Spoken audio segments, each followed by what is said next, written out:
अस्सलाम वालेकुम। Today I will give you lecture number 12। It is about human resource planning. मतलब लोगों को आपने किस तरह से प्लान करना है। ये कोई भी बेसिक स्टेप होता है किसी भी एचआर में। जो है पहला बेसिक स्टेप जो है ह्यूमन रिसोर्स प्लानिंग का ही होता है। तो प्लानिंग के बारे में जैसे आप जानते हैं कि मैनेजमेंट में प्लानिंग एक बेसिक प्रोसेस होता है। कोई भी काम करने से पहले आप उसको प्लान करते हैं, ठीक है। तो जब तक आप अच्छा प्लान नहीं करते आपको अच्छे रिजल्ट नहीं मिलते हैं। तो आपने जो है वो सबसे पहले किसी भी काम की जो है वो अच्छी प्लानिंग करनी है। तो प्लानिंग जो होती है वो यही होती है कि आपने सबसे पहले सोच लिया होता है कि आपने किस टाइम पे क्या करना है, कैसे करना है, आपका मकसद क्या है, आपने कितनी देर में इसको अचीव करना है, किस तरह से करना है। आपने हर चीज़ जो है वो पहले से डिसाइड की होती है, फिर उसके मुताबिक आप चलते हैं। आपने एक रोड मैप बना लिया होता है, आप उसके ऊपर चल रहे होते हैं, आपको पता होता है नेक्स्ट स्टेप मेरा क्या होगा। अगर आप प्लानिंग नहीं करते तो आपको फिर बहुत मुश्किल होगी, आपको पता ही नहीं होगा कि मैं कर क्या रहा हूँ, मेरा नेक्स्ट स्टेप क्या होना चाहिए। तो प्लानिंग जो है वो उसकी बहुत ज़्यादा ज़रूरत होती है, ये वाकई इसकी ज़रूरत होती है। और अगर हम लोग प्लानिंग नहीं करते तो हम एक मतलब ऐसे जैसे बेवाह में बंदा खड़ा होता है, उसको समझ नहीं आ रही कि उसने जाना किस तरफ है। तो अगर आपने पहले से प्लान किया हुआ है ना सब कुछ, तो आपको बहुत ज़्यादा आसानी होगी। Strategic planning and the human resource planning process. अच्छा जी, स्ट्रेटेजिक प्लानिंग क्या होती है? ये जो है जी it is a process by which top management determines overall organisation purpose and objectives and how they are achieved. मतलब मैनेजमेंट जो है ये एक लॉन्ग टर्म जिसे कह सकते हैं, एक बड़े लेवल पे एक बनाएगी, क्या उसका मकसद क्या है, उसने क्या क्या उसने अचीव करना है और कैसे करना है, ठीक है। तो ह्यूमन रिसोर्स प्लानिंग जो होती है वो होती है जी, it is the process of systematically reviewing human resource requirement to ensure that the required number of employees with the required skill is available when they are needed। मतलब human resource planning basically ये होती है कि आपके दायरे में लोग मौजूद हैं और जब उनके ये एक काम करना है, हमने कोई भी ऑब्जेक्टिव हमने बनाया हुआ है, इसको हमने अचीव करना है, तो हमारे पास लोग मौजूद होंगे जो उस काम को परफॉर्म कर सकेंगे। ऐसा ना हो कि हमने ऑब्जेक्टिव बना लिया, सब कुछ हो गया, लेकिन अब हमारे पास बंदे ही नहीं है जो वो काम कर सके। तो ह्यूमन रिसोर्स प्लानिंग में हम यही चेक करते हैं कि क्या कोई ऐसा शॉर्टेज ऑफ स्टाफ तो नहीं है, हमारे पास वो लोग हैं जो मतलब जिनकी हमें ज़रूरत है। तो हमने इस चीज़ को चेक करना है।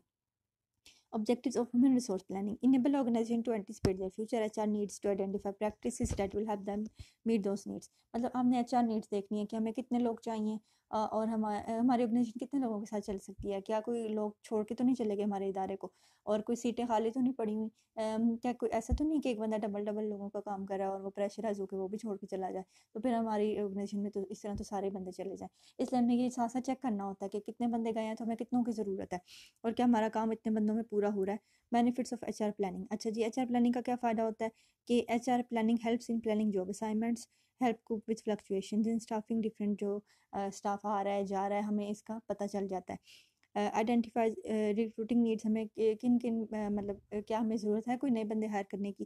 प्रोवाइड अदर यूजुअल इन्फॉर्मेशन, और भी हमें इन्फॉर्मेशन पता चलती है कि कौन सा बंदा क्या काम कर रहा है और कितना काम कर रहा है, ठीक है। प्लानिंग इंक्लूड्स फोरकास्टिंग, ठीक है।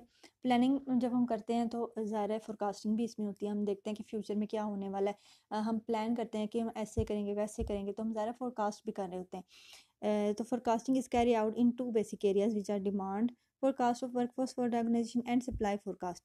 मतलब कि डिमांड कितनी है, हमारी ऑर्गेनाइजेशन को ज़रूरत कितनी है, और सप्लाई कितनी है, मतलब कि ऑर्गेनाइजेशन में पहले से कितने लोग मौजूद हैं। Following approaches are use to perform this function. Statistical approaches use की जा सकती हैं जिसमें हम डिफरेंट तरह के एनालिसिस कर सकते हैं, trend analysis, ratio analysis and regression analysis. और जजमेंटल मेथड भी एक मैनेजरियल जजमेंट, मतलब एक जजमेंट करके भी एक बंदा मतलब चेक कर सकता है कि कितने लोग मौजूद हैं, कितने हमें चाहिए और कितने हमें कम है। इसके अलावा डिफरेंट स्टेटिस्टिकल अप्रोचेज हैं, ये हम डिफरेंट एनालिसिस कर सकते हैं जिसके ज़रिए हम डिफरेंट वैल्यूज़ पुट करेंगे, इसमें हमें पता चलेगा इतने लोग हैं और इतना काम है, तो इतने लोग चले गए तो कितने लोगों हमें और चाहिए, मतलब कि कितनी रेशो से लोग गए हैं और कितने हमें चाहिए। इस तरह से हम ये डिफरेंट तरह के ये एनालिसिस होते हैं जो हम कर सकते हैं, ठीक है। Forecasting involves two activities, monitoring करेंगे एचआर प्रोग्राम, अपने करंट एचआर प्रोग्राम को चेक करना है, एंड पर्सनल स्टाफिंग लेवल्स, और पर्सनल का स्टाफिंग लेवल आपने चेक करना है। इन्वेस्टिगेटिंग फ्यूचर एचआर नीड्स, मतलब कि करंट को भी आपने चेक करना है और फ्यूचर को भी चेक करना है कि इस टाइम हमारे पास क्या प्रोग्राम है इस टाइम, और कौन कौन सी नीड्स हैं हमें, और कौन कौन सा हमारे पास स्टाफ है, और इसके अलावा फ्यूचर में हमें क्या चाहिए। अब इसका तरीका क्या क्या है जी, आपने फोरकास्ट कैसे करना है एचआर रिक्वायरमेंट्स को। एक है जी zero based forecasting. This method use the organisation current level of employment as the starting point for determining future needs. मतलब करंट लेवल क्या है आपका, और ये हमारा स्टार्टिंग पॉइंट होगा। आप चेक करेंगे कि कितने लोग हैं हमारे पास, तो हमें कितने चाहिए वो। The key to zero base forecasting is a thorough analysis. हम इसका मुकम्मल तौर पे एक थोरो एनालिसिस करते हैं।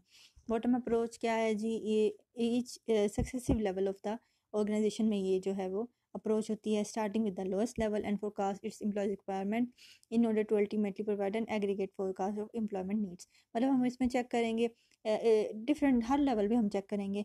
सबसे पहले लोएस्ट पे चेक करेंगे और हम चेक करेंगे कि रिक्वायरमेंट्स क्या हैं, और हम आहिस्ता आहिस्ता इसको मतलब हर डिपार्टमेंट में अलग अलग चेक करेंगे कि नीड्स क्या हैं। तो इस तरह हमें एक एग्रीगेट हमें नीड्स पता चल जाएंगी। Use of mathematical models. Mathematical models जो हैं असिस्ट करते हैं हमें इसमें भी। Relation between sale demand and the number of employees needed is a positive one. मतलब कि हमारी जितनी जो सेल हो रही है और हमारे नंबर ऑफ़ एम्प्लॉयज़ नीडेड हैं, तो इसके बीच में हम रिलेशनशिप देखेंगे कि सेल अगर ज़्यादा हो रही है तो हम देखेंगे कि मतलब कि हमारे पास काफ़ी एम्प्लॉयज़ हैं, मतलब जो सेल करें। अगर हमारी सेल कम है तो चेक करेंगे क्या एम्प्लॉयज़ तो नहीं कम, हमारे सेल करने वाले बंदे तो नहीं कम। तो इस तरह से हम ये मैथमेटिकल मॉडल यूज़ कर सकते हैं। सिमुलेशन क्या है जी, it is a technique for experiencing with the real world situation through a mathematical model representing the situation. इसमें हम सिमुलेशन से चेक कर लेते हैं एक सिचुएशन को। A model is an abstruction of real word. मतलब कि रियल वर्ड है ना एक तो, और एक होता है कि मैथमेटिकल मॉडल्स होते हैं, मतलब एक जिसे कह सकते हैं फेक वर्ड। तो उसकी एक रियल वर्ड की एक कॉपी होती है, उसके ज़रिए हमें सिमुलेशन से पता चल सकता है कि कितने लोग हैं। तो अगर हम इन सबको काम पे लगा दें तो कौन कौन सी जगह बच जाएगी। Forecasting human resource availability. Determining whether the firm will be able to secure employees with the necessary skills from what sources these individuals may be obtained is called an availability forecast. मतलब हमने check करना है कि क्या firm able है to secure employees with the necessary skills. यानी कि क्या उनके पास नेसेसरी स्किल्स हैं हमारे पास जो एम्प्लॉय मौजूद है, and from what sources this individual में बी obtained। मतलब हम कहाँ से ले सकते हैं, मतलब हमें ये लोग कहाँ से मिलेंगे, हमें किस किस स्किल के लोग चाहिए और हमें ये कहाँ कहाँ से मिलेंगे। सरप्लस हम कैसे फोरकास्ट करेंगे। When a comparison of requirements and availability indicates a worker surplus with result restricted hiring, reduced hours, early retirement, lay off may be required to correct the situation. अगर हमारे पास स्टाफ बहुत ज़्यादा हो गया तो हमें क्या करना पड़ेगा, फिर हम क्या करेंगे जी, हायरिंग को रिस्ट्रिक्ट कर देंगे, नए लोग हायर नहीं करेंगे, हम रिड्यूस्ड आवर करेंगे। मतलब कुछ लोगों को थोड़े टाइम के लिए बुला के उनको भेज दिया, ऑब्वियसली उनकी फिर सैलरी भी थोड़ी कट हो जाएगी। और अर्ली रिटायरमेंट, हम पुराने लोगों को रिटायर कर देंगे या ले ऑफ कर देंगे। मतलब जो इन लोगों की हमें ज़रूरत नहीं है, जिनके पास इतनी अच्छी कोई ख़ास स्किल नहीं है, तो उनको हम निकाल सकते हैं। आगे जी, shortage of workers forecasted. Face with the shortage of workers, management had to identify their effort to recruit the necessity people to meet the needs of the firm, some action may be taken. ठीक है, अब हमारे पास अगर work force कम है तो हमने क्या करना है, फिर क्रिएटिव रिक्रूटिंग, हमने रिक्रूट करना है नए लोगों को। हम चेक करेंगे कि डिफरेंट न्यूज़पेपर में हम ऐड दे सकते हैं, हम अपने इंटरनली हायरिंग भी कर सकते हैं। ठीक है, organisation had to recruit in different geographical areas than in the past. ठीक है, हमें डिफरेंट मतलब हमारे डिफरेंट सेटअप होते हैं जगह जगह पे, हमें वहाँ पे डिफरेंट लोगों को हमें हायर करना पड़ता है। ठीक है, तो हमें डिफरेंट तरह के कैंडिडेट्स चाहिए होते हैं। तो अगर हम क्रिएटिव रिक्रूटिंग करेंगे, मतलब हम डिफरेंट एड्स में डिफरेंट जो न्यूज़पेपर में ऐड दे देंगे, वहाँ से हम नए नए लोगों को रिक्रूट कर लेंगे। नेक्स्ट है जी, compensation incentive. Firms competing for workers in high demand situation में have to rely on compensation incentive. अगर हमें बहुत ज़्यादा एक स्किल्ड बंदा चाहिए जिसके पास बहुत ज़्यादा नॉलेज हो, बहुत ही स्ट्रेटजिक मैनेजर या हमें चाहिए कोई जिसके पास बहुत ज़्यादा कंसेप्चुअल स्किल्स हों, तो हमें उसके लिए हाई इंसेंटिव रखना पड़ता है। इसके अलावा हम जो है most subtle forms of reward may be required to attract employees to a firm such as a 4-day work weeks, flexible working hours, commuting, part time employment, child care centre. मतलब हमने और कौन कौन से इंसेंटिव हम दे सकते हैं, हम उनको कहें जी आप 4 दिन आएँ, बाकी 3 दिन छुट्टी कर लें। फ्लेक्सिबल वर्किंग आवर हो गया जी, आप 10 बजे आ जाएँ और 5 बजे चले जाएँ शाम को। टेली कम्यूटिंग, मतलब कि फ़ोन पर ही ऑनलाइन ही वो काम हो रहा है, पार्ट टाइम एम्प्लॉयमेंट हो रही है, और चाइल्ड केयर की सर्विसेज भी प्रोवाइड की जाती हैं। ट्रेनिंग प्रोग्राम्स हैं जी, स्पेशल ट्रेनिंग प्रोग्राम्स जो हैं वो देने हमें पड़ते हैं प्रीवियसली अनएम्प्लॉयमेंट इंडिविजुअल को for position with the firm. मतलब हमारे पास एक एम्प्लॉय है लेकिन वो अब छोटे लेवल पे, अगर हम उसको ट्रेनिंग दे देंगे तो हम उसको बड़े लेवल पे ला सकते हैं। Remedial education and training are two types of program that may help attract individuals to a particular company. हम अच्छी अच्छी ट्रेनिंग दें लोगों को अगर, तो लोग देखेंगे भाई इस इदारे में तो मतलब पुराने लोगों को ट्रेनिंग दे के उनको अच्छी जगह पे लगा देते हैं, तो फिर वो भी अट्रैक्ट होंगे, हमारे ऑर्गेनाइजेशन में आएंगे। डिफरेंट सिलेक्शन स्टैंडर्ड हैं जी, another approach for dealing with shortage of workers the lowering of employment standard. हमारे पास अगर शॉर्टेज है, हमारे पास लोग नहीं आ रहे, तो हम अपना एम्प्लॉयमेंट स्टैंडर्ड थोड़ा लो कर सकते हैं. Selection criteria that screen out certain workers may have to be altered to ensure that enough people are available to fill the jobs.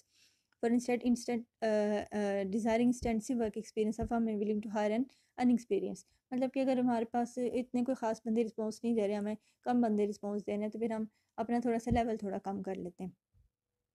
Succession planning and development क्या है जी? सक्सेशन प्लानिंग जो है वो जैसा कि नाम से ज़ाहिर है, qualified person is available to assume a managerial position once the position is vacant. Succession planning होती है, हमने पहले से प्लान किया होता है. हमारे पास जैसे कि एक मैनेजर लेवल का बंदा है, ठीक है, तो हमने उसको पहले से इस तरह से ट्रेन कर देना है, प्रिपेयर कर देना है कि ये सीईओ की पोस्ट संभाल सके. तो सक्सेशन प्लानिंग यही होती है कि जब वो सीईओ जाएगा तो फ़ौरन इस मैनेजर को हम सीईओ लगा देंगे. सक्सेशन डेवलपमेंट भी यही होती है कि determining a comprehensive job profile और the key position and then ensuring that key perspective are properly develop to match this qualification. मतलब कि हमने डेवलपमेंट सक्सेशन ऐसी करनी है कि अब जैसे एक मैनेजर है, उसको हमने डिफरेंट तरह के हमने उसकी कर दी है, उस तरह के हमने उसकी डेवलपमेंट कर दी है, उसको हमने सिखा दिया है, उसको सीईओ के साथ अटैच किया हुआ है, वो उसका काम सीखता रहता है कि इन केस अगर सीईओ रिज़ाइन कर देता है तो उस मैनेजर को हम टेम्प्रेरी बेस पे भी लगा सकते हैं या परमानेंट बेस पे भी लगा सकते हैं. The goal of HR planning क्या है जी? The goal of forecasting and planning is to keep a stable workforce that meet the need of the organization. अच्छा प्लानिंग ना हो तो हमारी लोग अगर छोड़ जाएं ऑर्गेनाइजेशन सारी सारी इस तरह और नए बंदे ना आए तो हमारी ऑर्गेनाइजेशन ही बंद हो जाए. इसलिए हमें एचआर प्लानिंग करनी बहुत ज़रूरी है. स्टेप्स क्या हैं जी? Determine the impact of organisational objective. सबसे पहले हमने ऑब्जेक्टिव देखना है कि हमारा किसी भी ऑर्गेनाइजेशन का ऑब्जेक्टिव क्या है ऑर्गेनाइजेशनल स्पेसिफिक ऑर्गेनाइजेशन यूनिट में. फिर हम देखेंगे जी कि क्या क्या स्किल्स रिक्वायर्ड हैं इसको मीट करने के लिए. फिर हम देखेंगे कि एडिशनल रिक्वायरमेंट क्या है हमारी. अगर मतलब कि हमने ऑब्जेक्टिव्स हैं, हमारे पास एचआर डिपार्टमेंट में एचआर भी मौजूद है, लोग मौजूद हैं, लेकिन क्या कमी है किसी बंदे की, कोई ऐसी चीज़ है जो बंदों में, कोई ऐसी स्किल है जो हमारे मौजूदा बंदों में ना हो, तो हमें नया बंदा रखना पड़े. Development action plan to meet the anticipated HR needs. इसके बाद हम चेक करेंगे कि जी एक एक्शन प्लान बनाएंगे कि किस तरह से हमने अपने एचआर नीड्स को फुलफिल करना है. इंपॉर्टेंस क्या है इसकी? HR planning become very important in recent year for number of reason like globalisation, new technology, changing skill level, changing demographics, merger acquisition, legal development. मतलब इन चीज़ों की वजह से इसकी बहुत ज़्यादा अहमियत हो गई है, क्योंकि हमारी ग्लोबलाइजेशन बढ़ गई, टेक्नोलॉजी बढ़ गई, हमारे पास जो स्टाफ है उसकी स्किल्स ओल्ड होती जाती है, हमें नए स्टाफ की ज़रूरत पड़ती है.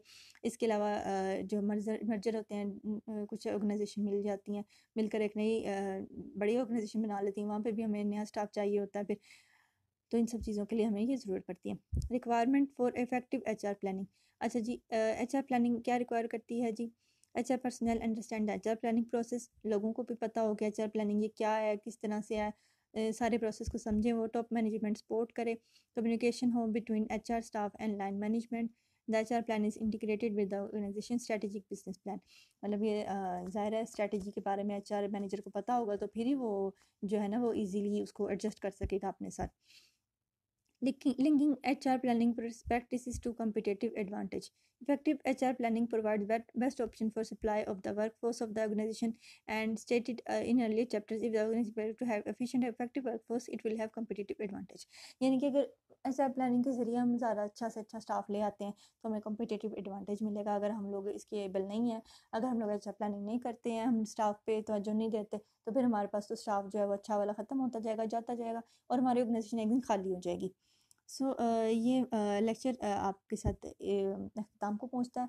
आप कोई भी फीडबैक देना चाहें आप हमें दे सकते हैं. इसके अलावा हमारे चैनल को सब्सक्राइब कर लीजिए ताकि आपको हर आने वाली वीडियो मिल जाए.